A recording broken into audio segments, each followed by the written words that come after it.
woman created this. Black woman created this. Hey everybody, welcome to another episode of Sundays with a Cherry on Top. I am your host, Cherry, and I just want to say thank you so much for being here with me today. I have a very exciting guest for you, but before I bring on my guest, I just want to remind you guys to make sure that you spread the word. Follow me on social media and all the platforms. I am on Instagram, Sundays with the Cherry on Top.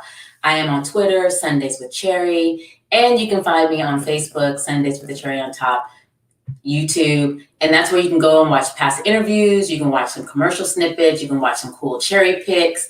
And you can find all your favorite guests so far there. There's gonna be so many more coming up, and including my guest that we have today, Michael McElroy. But before I bring him on, I just want to remind everybody that the Lucille Lortel, I keep calling it Lucille Lortel, but Lucille Lortel Awards are tonight, 7 p.m. Eastern Standard Time. Also on YouTube, you can watch it on YouTube Live, is there as well. And you'll see my guest on there as well tonight. So if you want some more of Michael after this interview, make sure you guys go on over there and you'll get to see more of him at 7 p.m. as well. And you guys know how I like to start each interview with a fun fact about my guest. A fun fact about Michael and I is that, one, we can't get enough of each other. And when I say that, I'm meaning that there's like 4 or 5 interviews with us together because we just love to talk. We love to talk. And the reason why I love this and love this about us is because he is on After Forever with me, and we met on the set of After Forever, and he plays Clifford. And the first day we met, this is us, just in the green room, in the room. I'm getting my hair and makeup done. The 3 of us, and when I say 3 of us, I mean me, Michael, and then my hair and makeup girl, Angela Lynn Ware. We just started shooting the shit. Can I say shit? I don't even know. But we just up there just kicking like the black people do when they first meet. And we just been friends ever since and just having a good time. And that's why you'll see so many of us in the interviews together, because that first day we met, it was Kismet. It was just really, really fun and great. So with that said, I just want to, I want all of you guys to welcome, wherever you are watching this, to welcome my guest, Michael McElroy, to the stage, and then we'll get this interview started. Hey, Cherry, hey, hi, honey. I am holding up today. How are you? Before I start my interviews, I like to do a check-in with my guests just to see where you are just in this moment. There's so much going on in the world. There's so much going on in the city. There's so much going on in the country. But artists are helping us all float along. So how are you holding up with everything? Okay. It's a moment of learning. It's what I'll call my valley of preparation. And there's some stuff, that's happening that is, that I don't have to go into, but it just has made me prayerful and aware, and how I find my voice in this moment, and knowing that I have so many loved ones around me, friends who are supporting and lifting me up. So, I feel like I'm doing okay. And on my way to doing much better. And you also didn't mention that we also, when we were talking, we go to the same church. And yes. Another fun fact is that we go to FCBC together, and we be praising. And I also want to say too, which I didn't say, which I should say since you brought up church, is that Michael is anointed, not just with music, but through words. And the last interview we had, just talking, I always wanted to get up on my chair and start praise dancing. I was just like, because it's your show. It's your show. You can do that if you want to. Okay. We'll do a little praise at the end. But so let's get into this interview, because I'm really excited to ask you a lot of these questions. So you wear many hats. As an artist, you're an actor, singer, musical director, played Tom Collins in Rent, and Tony nominee for Jim and Big River. Where did your love of the arts come from? I grew up in the 70s where there was a real belief that arts education mattered. And so that's one part of it. But let me go back. My grandmother played the piano. My grandfather started my church. My grandmother taught herself to play the piano. When my mom was born, she made her play the piano. And my mom still at 80 years old, still plays every Sunday. I love My that. sister plays the piano. My brother plays the piano. I played the piano. We all grew up singing and playing the piano in church. But then I also had one uncle who was a musical director, classical pianist and musical director. So he would take me to rehearsals. He would take me to rehearsals for the shows he was musical directing. And I was a hyper child, but when I would go to a theater and those lights would go down, you couldn't move me. And I loved watching live theater. So between this love of music, that was kind of a part of my DNA and a part of my growing up. And then this love of theater that I was exposed to. And, you know, back then they would take you from elementary school downtown to see the national tours of shows. I saw Porgy and Bess, and that was the first musical I ever saw. And that was the moment I looked on stage and went, oh, those people look like me. I can do that, right? And then I saw The Wiz, a national tour. And I just happened to see the show that Stephanie Mills was out and Lilias White was on. You know Oh my what I mean? gosh, now that's amazing. I mean, I would have loved to see either one of them, but that's amazing. Yeah. Right. I saw Leslie Uggams in West Side Story. I mean, all these people that I've now come to know and I've always respected and have worked with, were they, you know, kindled that flame in me, and seeing them let me know what was possible.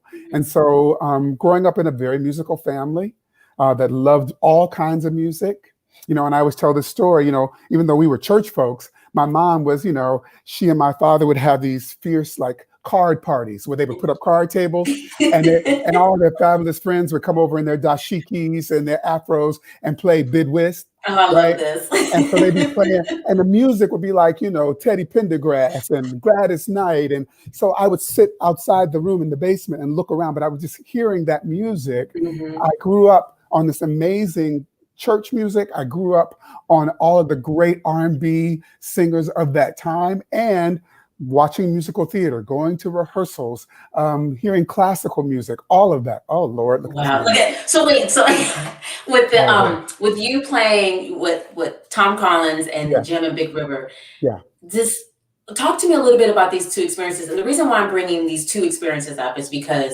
of Rent being the iconic musical that it was then, and even to this day, and just the storyline and what they were and what you guys as a company were trying to say. And the reason why I'm playing this video is because of the signing at the same time with you singing and being Jim and Big River. Like we really didn't see a lot of this on a mainstream stage like Broadway. So what were these two experiences like for you? Well, you know, it's interesting. I was in the final group of people they were considering for off-Broadway for Rent, but I was already doing a show called Violet that was going to finally get done at Playwrights Horizon. So I was like, I don't want to do this show anyway. I don't want to do this show. And then while I was doing this little show off Broadway that I love, I'm so glad I got the opportunity to do, this Rent thing blew up, right? And then, you know, Violet didn't move. I hoped. I'd been involved with it for 3 years. It didn't move to Broadway. It was closing. And it just so happened that Jesse Martin, who originated Tom Collins, a fabulous actor and wonderful human being, he got a TV show. And so they called me and said, will you come in and audition for Tom Collins? It's like a year after it opened. And I said yes, and went in. I went in on probably like a Tuesday and auditioned for the whole creative team. And they called me the next day and offered me the role.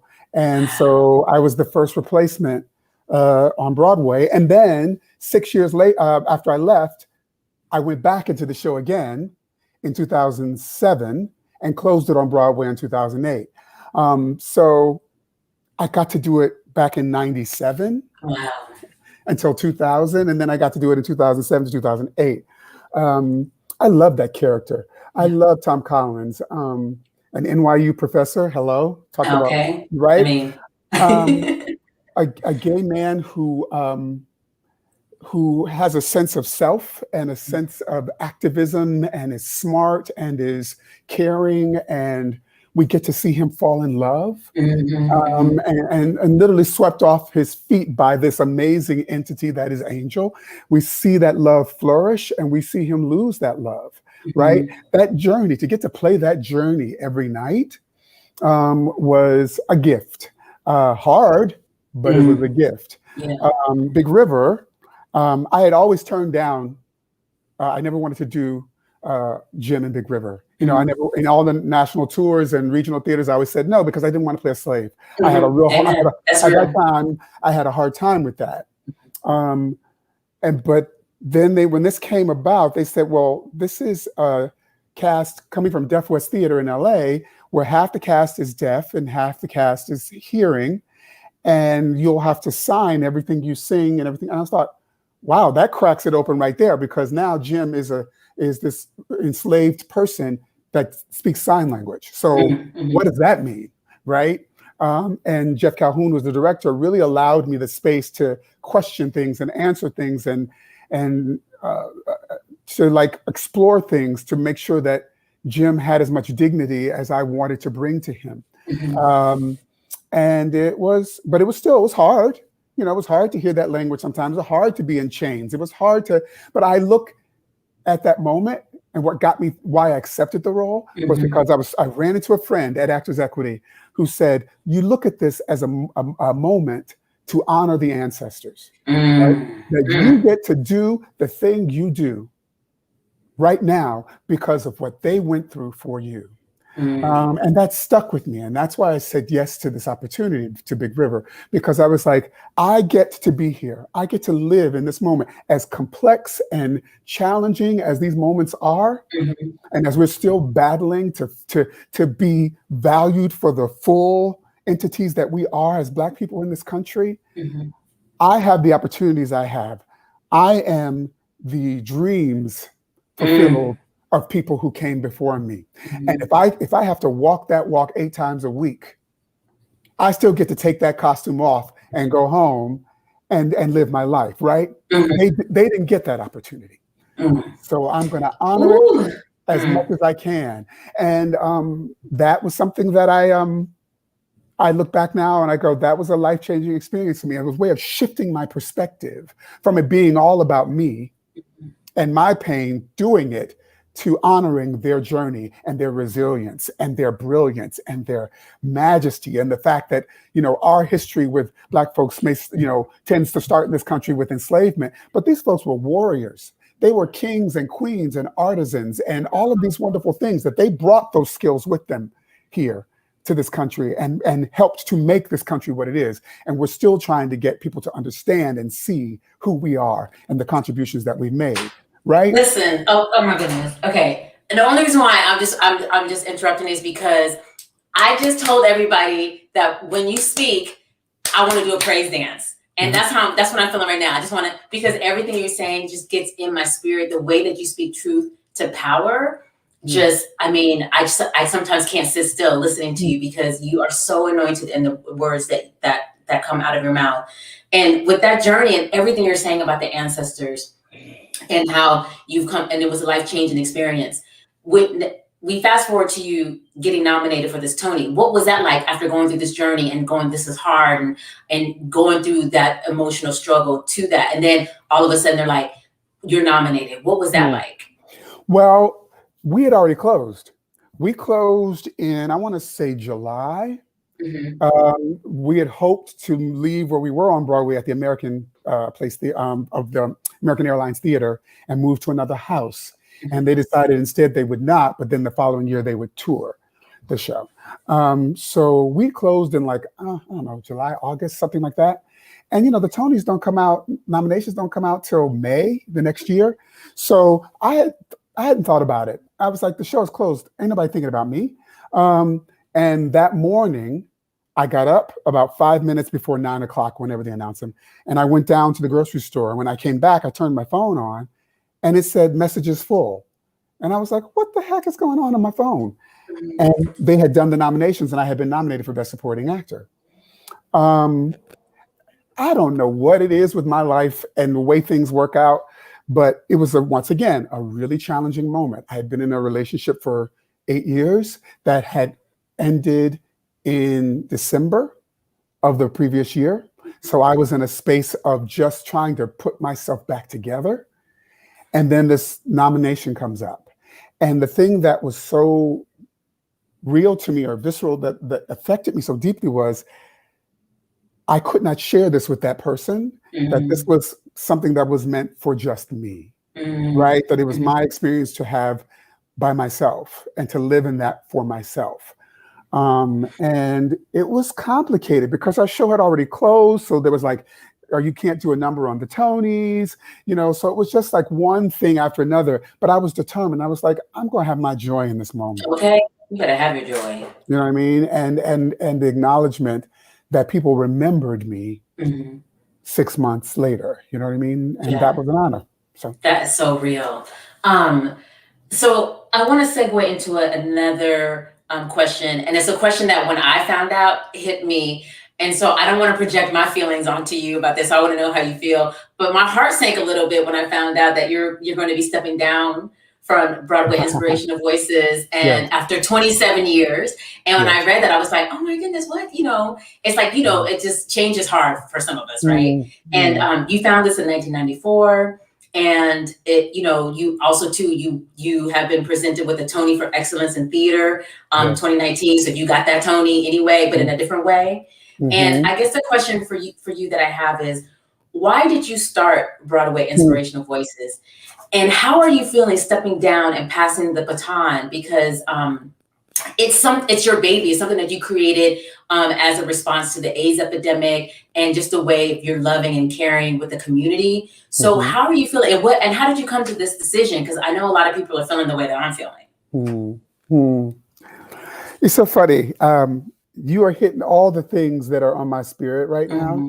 And so I'm not talking about the thing, but I'm talking about everything around the thing, which I think is really interesting that you keep asking these doggone questions that are touching something that I'm grappling with right now.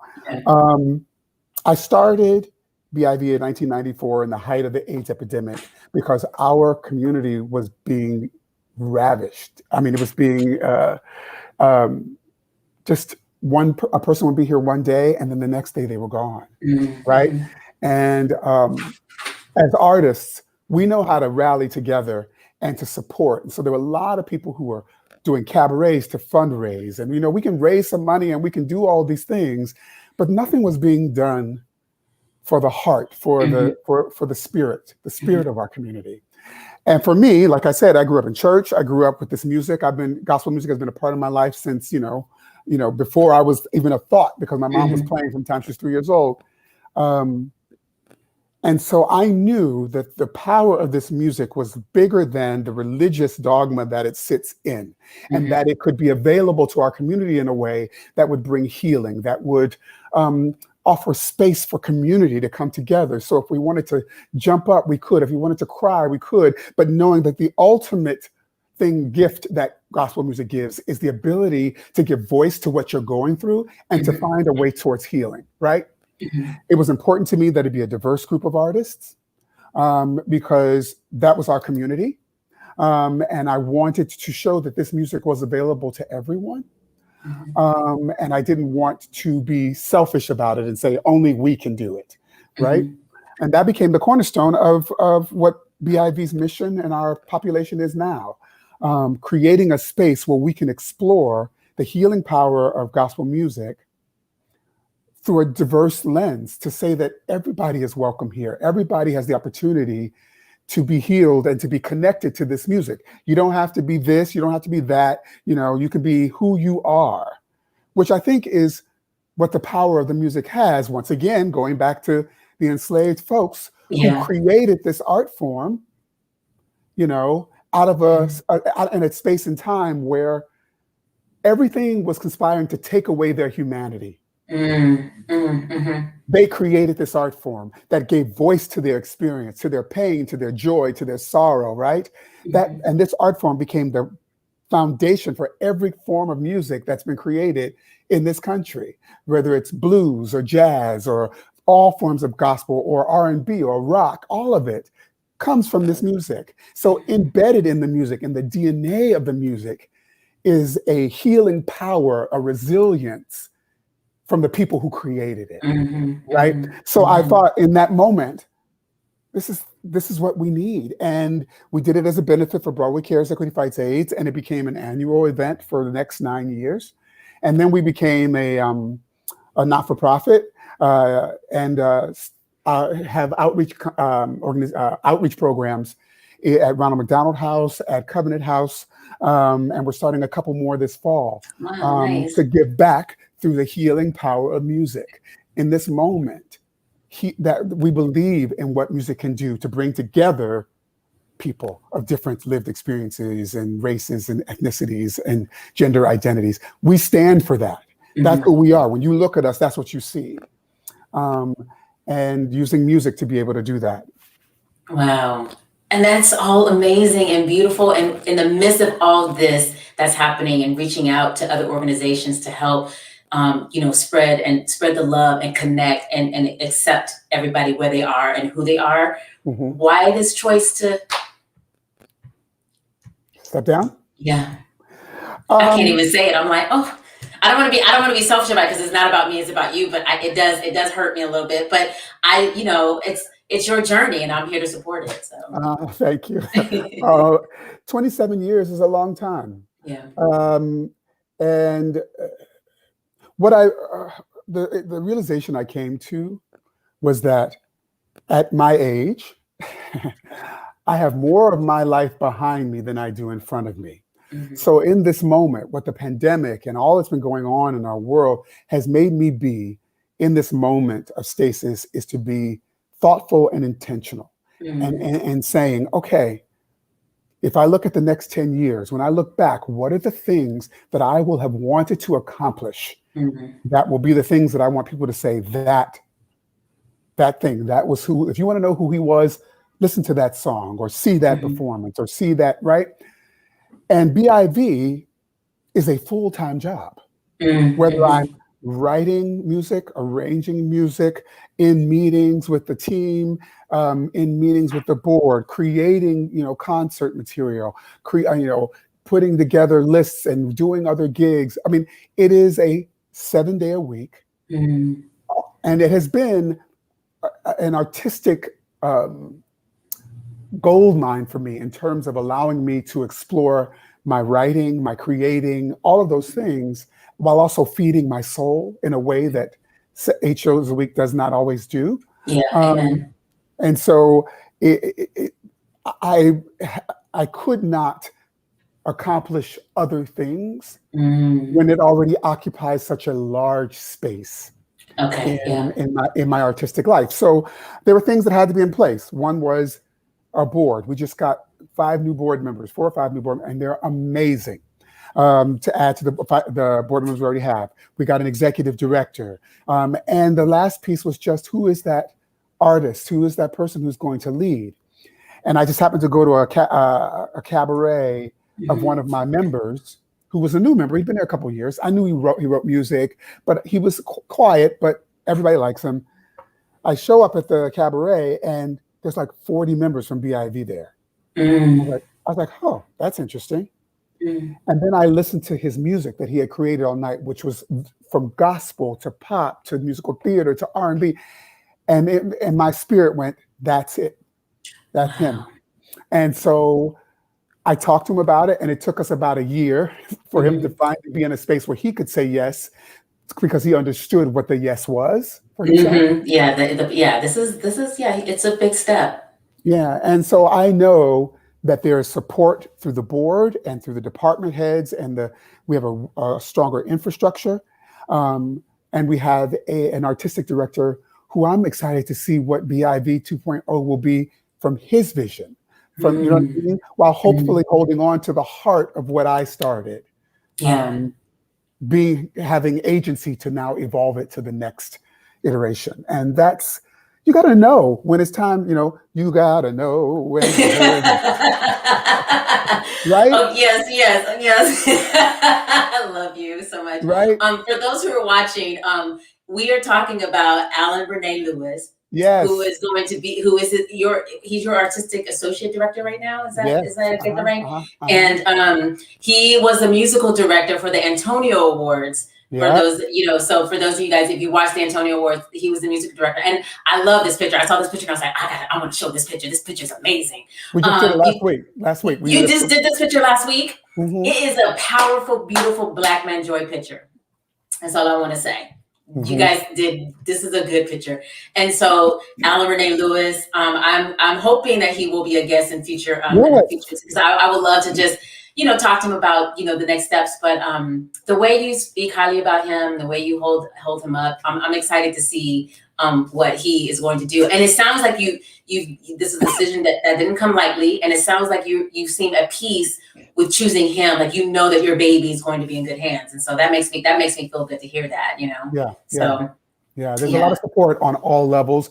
And also, even when I announced it to the choir, there was sadness, but when I announced him, everybody was happy with that. Okay, nice. And so, it's not just enough to be a leader or put yourself in a leadership position. People have to want to follow you. Amen. That's real. Right. And he has a totally different temperament than I do, but everybody really likes him, respects him, and is excited to follow him in this next part of what BIV will continue to be. Okay. It's bittersweet, but I'm so excited for this next journey for you. And one of those next journeys, I guess, we can segue into BlackTheatre United, right? Because because you're one of the founders of BlackTheatre United. Yes. And it's really pushed the envelope in a lot of ways in theater, especially to get people talking and about what the next steps are, and to start to dismantle this white supremacy that we see in theater in our institutions. And so what was the inspiration for you and the group of people? Where are you now with this? Because BlackTheatre United came out, you guys sent this powerful message about how we need to support Black people in all forms, shapes, and sizes and backgrounds, and pretty much like Broadway Inspirational Voices does, right? So why is this important now? Why is this group important to you now? It's interesting, Cherry, because our industry has been moving towards this reckoning, right? And I think it was a perfect storm because we were shut down, and because of the things, Ahmaud Arbery and Breonna Taylor, and leading into George Floyd, and how visual, nobody could go anywhere, right? It empowered people to speak their truths about things that have been ongoing in our theater industry for many, many years. And people could not escape it. They couldn't escape it with the work. They couldn't go to the offices and turn it off. It was all there, and you couldn't go anywhere in quarantine. I got a call from Audra and LaChance saying, we're getting a group of people together and we just want to talk about what's going on and how we can use our collective energies and our collective experiences to look at these things that are happening in our industry that we love so much that can do better, and how we can uplift Black lives across all parts of our industry. And so we started with these Sunday night meetings, and it has now grown into, we've done 2 town halls, one with Sherilyn Eiffel. We did one with Stacey Abrams. We have supported the census. We supported Georgia Get Out to Vote for the Georgia election. And it's all through our artistic voice. That's what we have. We have our art, right? But I want to also name that we are not the only organization that was birthed in this moment, nor was in existence beforehand. There are lots of other wonderful organizations like BAC, BTC, Broadway for Racial Justice, Affect Change. All of these organizations, there's easily over 25 organizations that are really about making sure that when we step back into this industry, it is a more inclusive space. And the big thing that we've all been talking about is belonging. How are you investing in Black bodies and Black talent and Black theater makers in a way that makes sure that they feel like they belong, as opposed to stepping into spaces where we are checking off a box, but there is no space made to make us feel welcome or where we really feel like we can thrive, right? And so we've been involved in a lot of conversations, a lot of summits, a lot of things to really make sure that we are looking Short term, meaning what can we do right now? Mm-hmm. And then long term, how are we, whatever we're creating and partnering with all of our organizations are doing, that it's gonna make deep roots. Mm-hmm. So that when we're back and everybody's back up to full speed, it won't go back to what it was. Because I don't think it can. No, I don't think it can either. I feel like a lot of people there'll be massive walkouts too. People are gonna be like, no, we're not playing. Yeah. Just an example of what popped up is just, there's Karen Olivio with her message that she gave out about just when things are wrong on Broadway and with Moulin Rouge, and just a lot of things, just you see a lot of actors are like, they're not going to stay silent. A lot of artists are just going to speak up, and rightfully so. And so if you come out of this pandemic, and I say you, the institutions going forward and trying to normalize and go back to what it was, a lot of actors are not going to be silent. They are going to speak out, which I think is really great. Yes. So, all right. Yeah. Well, let's segue into After Forever. After Forever. Okay. That's not the real theme song. That's not the real theme song. It's not the real theme. No, that's the Black version. Yeah. After Forever. So, for those who are watching now, who will watch this later, like I said in the introduction, Michael and I met on the set of After Forever, the show that we're both on, the show that I won this girl for, not Emmy, right there. Look at this, is a picture of us. I want that picture. Yeah, I'll send it to you. To you. Sure. And so just as a picture of us on set shooting. And like I said, the first day we met, we just kikied, and we've been friends ever since. And so I was so happy to see Clifford, and it says so much about Michael Slade, our producer, and he's one of the co-writers on the show who passed away last year in December of cancer. So we've been grieving that together. But I wanted to ask you, why did you say yes to After Forever and saying yes to Clifford and being part of our family? Because I'm so happy that you're part of the show. Me too. Michael emailed me and said, I'm writing this character. Do you want to do it? And I've always had about my work, anything that scares me, I say yes. Mm-hmm. Yeah. It scared the crap out of me. I don't do a lot of TV. Mm-hmm. So, it's a different thing than theater. You got 4 weeks of rehearsal. You get to find and memorize and try. You get on a set. It's especially when you're a guest on the set, meaning you're there for only, a 1 or 2 or 3 episodes. It's fast. Mm-hmm. Ain't nobody got the time to be waiting for you to do nothing, right? Yeah. So having not used that tool, you can lose that ability to be able to do things quickly. I am so grateful. I said yes, but I was so grateful that he asked months in advance so I could memorize the lines I had. I had memorized learners on my phone. All these things. But then there were questions. He would ask me things about it. And I say, I have a question about this line. And as a Black man who is in this, career thing, what about this? And he was so open to that. Mm-hmm. I feel representation is important. I think that, that they took that care to have your character, to have this character, to make sure that there was representation so that, young Black artists and young kids can see themselves reflected and go, oh, is important. And that we are not only within one realm of what we can play. Mm-hmm. Once again, I'm playing a college professor. Tom Collins was a college professor, right? Exactly, yeah. This was this gay man with a very young partner. I love the images of you guys. I like the fact that it's not, no one refers to it, but then you see, you're like, oh Lord, okay, so he got a boy toy, okay. I never thought I would be at that age where the person that I'm playing my love interest is literally 20 years younger than me or more. But it was, what I said even when we were talking, walking onto that set and seeing the diversity that was there in terms of behind the camera, mm-hmm. The amount of women in leadership positions. Those are the kind of things that I'm excited about and want to be a part of. And so Michael asking me to do it, I had to say yes. And being open to the conversations that I have around how Black men are represented in these spaces. Mm-hmm. He was very open to, and also just getting to play, and I got to meet you and hang out with you. So I'm just like so over the moon because it's so interesting because in the interviews that I've done for After Forever.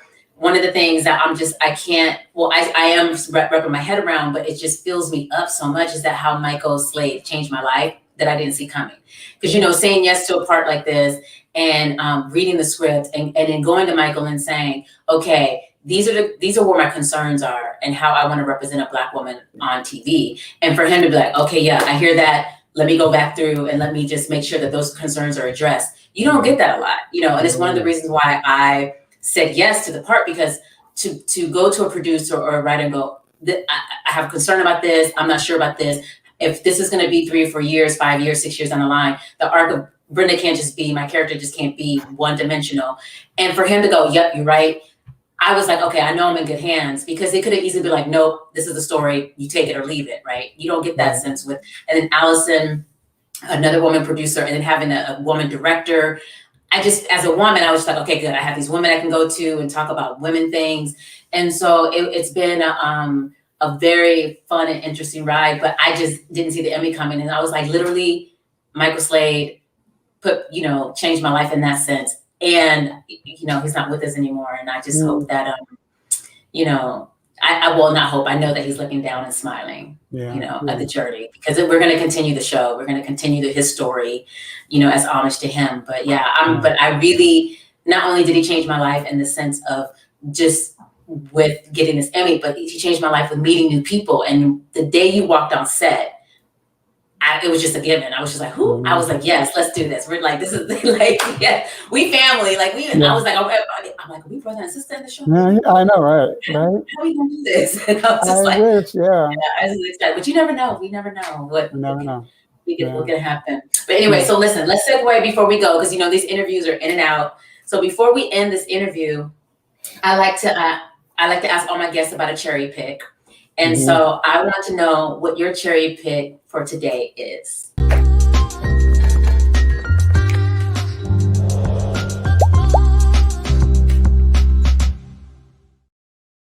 There we go. Theme songs, and I'm like, okay, you're just too fancy for me. I can't take it. I mean, an opening song.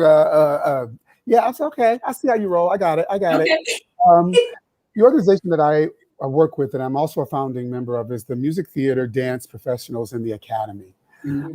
And this is an organization of BIPOC artists who teach in artistic training programs in universities around the country, right? Who are, we come together to support each other, right? First, primarily, to offer a space, because for most of us, we exist in academic institutions where we are one or maybe two, and are navigating some really challenging situations and institutionalized, things that go on, without feeling like we have a place to sound off about them, or to really have someone to help us strategize how to move forward. So we meet every couple of weeks on Saturdays usually, and we talk about what's going on in our institutions and how we can support each other moving forward. The other part of that is also, now we've just had a community call in last week to reach out to BIPOC students in these training programs around the country to come together, introduce us, and say, we are here as a resource.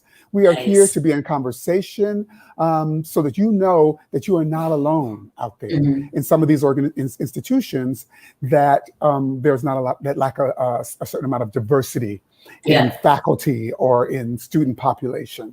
And between them and BTU and BIV, I have to say, these organizations have saved my life in terms of knowing that I have people who have my back, who will give me truth talk, but who also, when I'm struggling, when I'm challenged, when I'm grappling with something, that I can go to and know that there's a powerful force in someone being able to say, I see you, and though you may be feeling off kilter right now, I know who you are.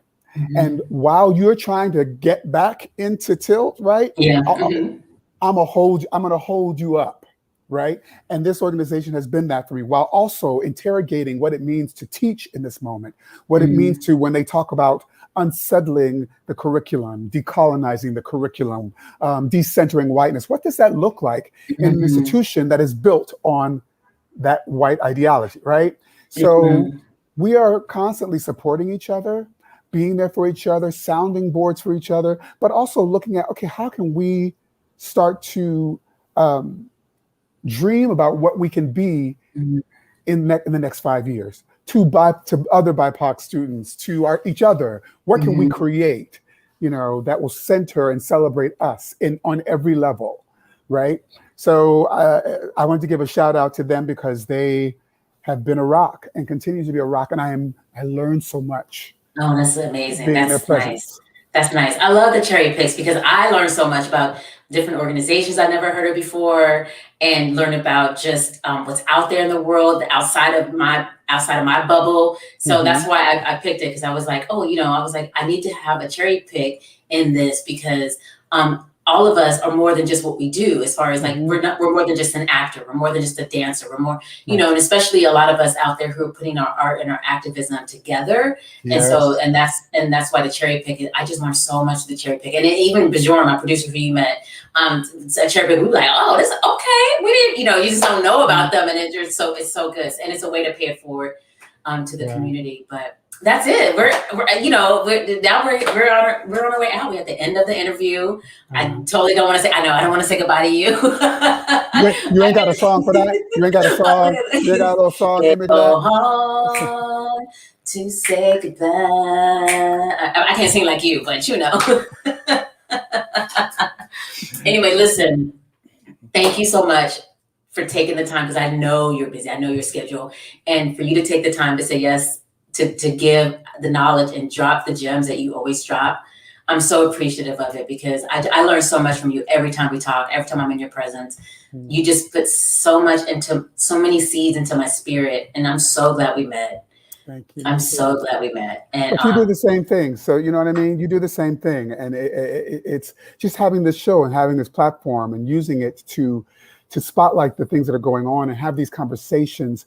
I'm a very anti-social media person because it's so not a conversation, but this is a conversation. This is an opportunity to be in community that we've been robbed of because of the pandemic and all of the things that have happened in this year.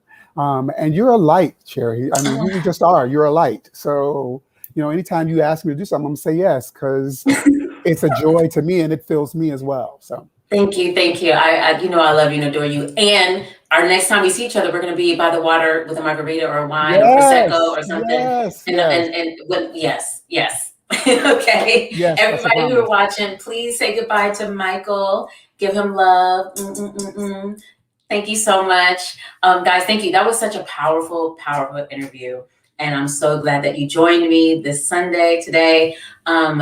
Just to remind you guys, the Lucille Lortel Awards tonight, 7 p.m. You can see more Broadway Inspirational Voices. Michael, his organization will be a part of that ceremony tonight. So that's at 7 p.m. Eastern Standard Time. You can watch it live on YouTube. And Mother's Day is coming up. I'm just saying this out loud because my mother watches every show. And after every show, she calls me and she talks to me about what she likes. All about the show and the cherry picks. She loves the cherry picks. But I'm just saying that Mother's Day is coming up, so I don't forget, because I don't want to have her calling me talking about, you act like you don't have a mother. What my gift? So that's why I'm saying this out loud. And next up for next week, I want to let you guys know that next week I'm going to have, if you guys have seen Judas and the Black Messiah, you will recognize Alicia Joel Powell. She's going to be my guest next Sunday, 5 p.m. Eastern Standard Time.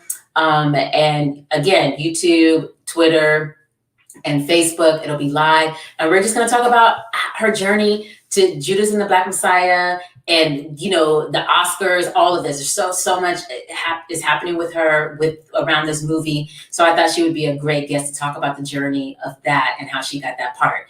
And that's about it, guys. I love you guys, and I'll see you guys next week. Thank you. Bye.